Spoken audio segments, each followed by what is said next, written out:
Hello, welcome to the Stateless Standard. Let's get down to the cold, hard truth.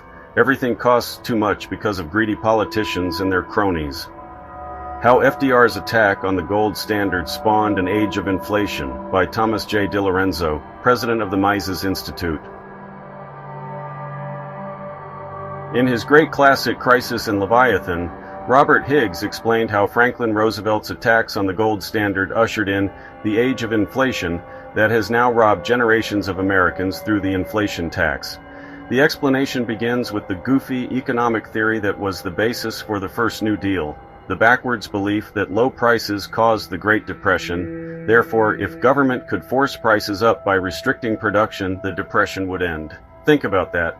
The government's policy was to reduce production, which of course would increase unemployment to supposedly end the extreme unemployment of the Great Depression. The reality was that the Depression caused the lower prices, not the other way around. FDR's brain trust got it all backwards. Higgs describes what he calls undoubtedly the goofiest application of the theory that had to do with the price of gold.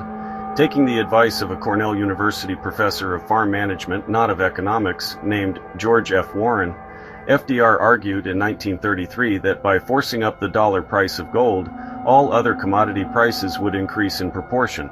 The government then embarked on a massive gold-buying program through Herbert Hoover's Reconstruction Finance Corporation, and then abandoned the gold standard with the Gold Reserve Act of 1934.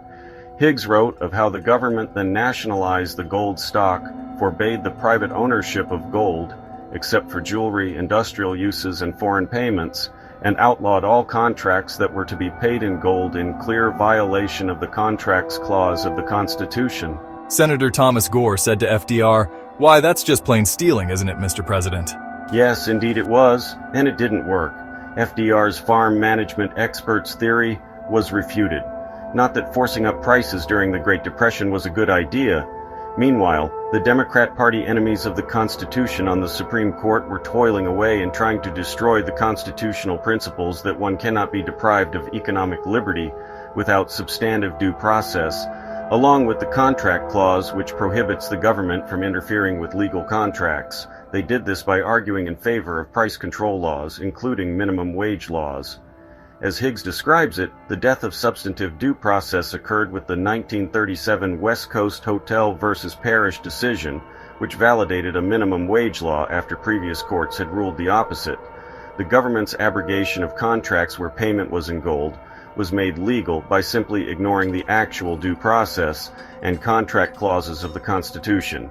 That cemented in place FDR's abandonment of the gold standard and, as Higgs wrote, released the federal government from a powerful restraint on its expansion of the money stock. Not by coincidence was the subsequent half-century been an age of inflation. The Supreme Court's majority opinion was universally condemned as a masterpiece of judicial legerdemain, i.e., linguistic trickery, and as confusing as a Chinese puzzle.